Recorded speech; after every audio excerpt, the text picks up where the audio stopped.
আসসালামু আলাইকুম। কেমন আছেন সবাই? আশা করছি সবাই ভালো আছেন। আমি আলহামদুলিল্লাহ ভালো আছি।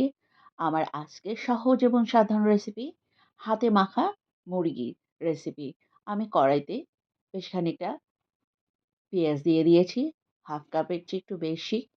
১ চা চামচ আদা বাটা, ১ চা চামচ রসুন বাটা, ১ চা চামচ মরিচ গুঁড়ো, ১ চা চামচ হলুদের গুঁড়ো, ১.৫ চা চামচ জিরের গুঁড়ো, ১ চা চামচ ধনিয়ার গুঁড়ো এবং স্বাদমতো লবণ দিয়ে খুব ভালো করে মসলাটা মাখিয়ে নিয়ে এরপর দিয়ে দিলাম মুরগি। মুরগিটাও খুব ভালো করে মসলা দিয়ে মাখিয়ে আমি ঢাকনা চাপা দিয়ে দিলাম। এবার একটু নেড়ে দিচ্ছি।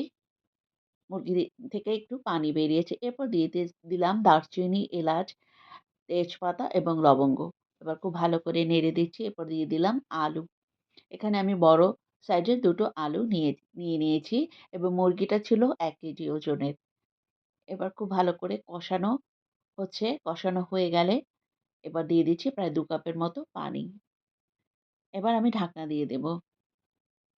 তৈরি হয়ে গেল আমার মজাদার হাতে মাখা মুরগির রেসিপি। আল্লাহ হাফেজ।